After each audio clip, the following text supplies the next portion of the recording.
thank you very much for joining us for Hablo Talks. Thank you very much, Kim. Thank you. And Mark. Lovely Nice to meet you, and lovely to see you again, Kim. Yes, wonderful. Just going to spend a few moments to talk about yourselves and the travel industry. So I'm going to kick off with yourself, Kim, first. What inspired you to join the travel industry? I've always had a wanderlust as a child, and I was presented the opportunity to work for a hotel company. And that just began this extreme love of travel and talking to people who are excited about travel. And you know how it's amazing how fate puts you in a certain position and your desires and your loves all meld together. So it was very fortunate for me. And same for you, Mark? Well, I was going to be a dentist. And Okay. I couldn't get past chemistry. And my dad says, you know, there's this hotel restaurant tourism school at the university you should try. So I did, and I fell in love with the industry. And I've stuck with it since 1978, in and out of public relations and representation. And being from New Orleans and being able to market my hometown, it's a labor of love, and it's fantastic to be part of it. No, brilliant. Well, what makes it the best industry to work in then, Mark? I think the people, particularly people in New Orleans, you know, we pride ourselves on being hospitable and welcoming, and the fact that every person we meet on the streets no longer a stranger, but a member of your family, and it's like them coming into your home, and it's just part of being a very welcoming city. And I just love to be with the people, and I think that's what keeps me moving. Yeah, no, I agree. I totally agree. Yourself, Kim? What makes it? Well, I have to agree with regard to the way the people of New Orleans feel and embrace each other. So the hospitality industry is all about people, and I don't care what anyone says. From here on out, it's still about people, regardless of how much remote travel or online you do. It is a people business, and just being with people and sharing the things that you love about the culture. It's not a job. I mean, we're lucky to make money at the thing we love to do, and I encourage people to get into the hospitality industry because it's so rewarding. Why do you think travel is a force for good? It teaches people that their particular company, I mean their country or their politics, that the world is a much bigger place. I think every teenager should travel abroad, no matter what country they live in, so that they can see that it's not all about their country or their neighborhood. It's much bigger than that. And I think that world peace would be everlasting if people got a chance to meet a neighbor who didn't look like them, didn't talk like them, and realize how much they have in common and how embraced they are to learn their culture. And it should be a mandate in school that you travel.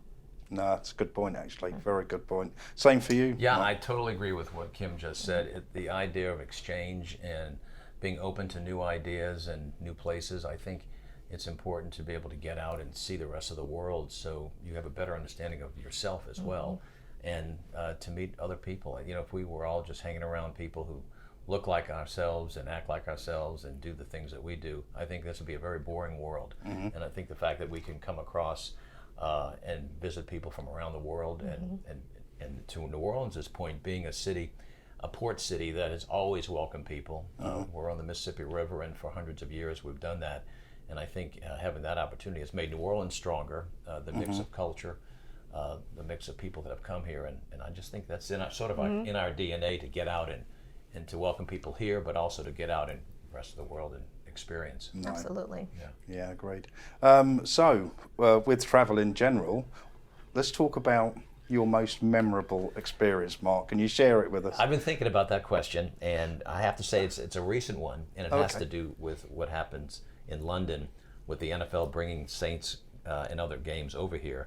I was asked to announce the Saints game at Tottenham Stadium when the Saints played the Vikings. Now, we didn't win that game. We lost the game toward the end. We were close. We were very close, but it was a blast. The spirit of the people in the stadium, seeing all the fans of not only the Saints and the Vikings there, but people from across England who came to London who just like American football, and they were wearing jerseys from all these other teams. And it was just one of those kind of not only a professional highlight, but it was just great to see all these people coming together. And I think the best part of the game was after the game when we all went down onto the street and we were all hanging out in the pubs and everyone was a friend. It was like you didn't meet anybody that didn't like each other. They were pats on the back. People were buying each other beer, and it was just a great time. So I hope to look for some more of those opportunities. Yeah, well, you've just named a fantastic stadium there with Tottenham. Kim, most memorable? Oh my goodness, it goes way back. When I had first started with the hotel, they had told me that I needed one of my first business trips was to go to Tokyo. And this is a girl from a very small city in New Orleans, never been abroad. My first international trip to Tokyo, to anywhere, would be Tokyo. And I fell in love with the culture, the people, couldn't read a thing, didn't understand a word they were saying, but it just, to me, was so foreign that it woke up within me this desire to learn about all areas of the world. And I couldn't have started with a better country, because the Japanese are so lovely and so welcoming. But there was no going back after that trip. I was going to be in tourism, do or die, and every day has been a day that I just look forward to getting dressed and going to work. I just absolutely love this industry. And I can thank Japan for getting me kick-started. So. Oh, fantastic. Yeah. Well, I know it's not about me, but I'm going to share one of my memorable experiences, which will lead on to New Orleans. And one of them was actually Mardi Gras in 2017, where I had the privilege and I was blessed to have a fantastic weekend. Wonderful. So I just wanted to talk about New Orleans now. Okay. So what's new? What's new in New Orleans? Oh, we have a lot of new. So New Orleans has always been known for its old, right? And everyone's always worried, oh, don't change a thing. You know, New Orleans is the old French Quarter. Well, there's so much new since you've been there, and it's just ever changing for the better. And so the French Quarter is as wonderful as it always was, but around the French Quarter, we've built these new experiences, everything from an amazing Sazerac House, which is a building that is dedicated to the Sazerac cocktail, because, you know, in New Orleans, we're very serious about our cocktail. And so that's the official drink, New Orleans. And then we have this amazing 360-degree view from the 33rd floor of the Four Seasons. That is a wonderful attraction that is breathtaking. It's lovely. But I can go on and on and on, so I don't want to occupy the entire time. Well, you can. I was going to add the aquarium. Oh, yes. The newly renovated aquarium and insectarium. I mean, people don't think of New Orleans as a family-oriented city, but we have more family attractions than most cities in the United States. Right, the Streetcar, which is the oldest running railway of its kind in the nation. So it's a wonderful place to bring your family, and there's a little something for everyone. Right. Definitely. I'm going to talk about yourselves again now, and I just wanted to go back, Mark, and just ask you a question. Who has been your biggest mentor? That's an emotional question. It is. Because I'm going to say my dad. Okay. He set a standard in a number of ways. In communications, he was with an NBC affiliate station in New Orleans for many years, and he was very much involved in public relations.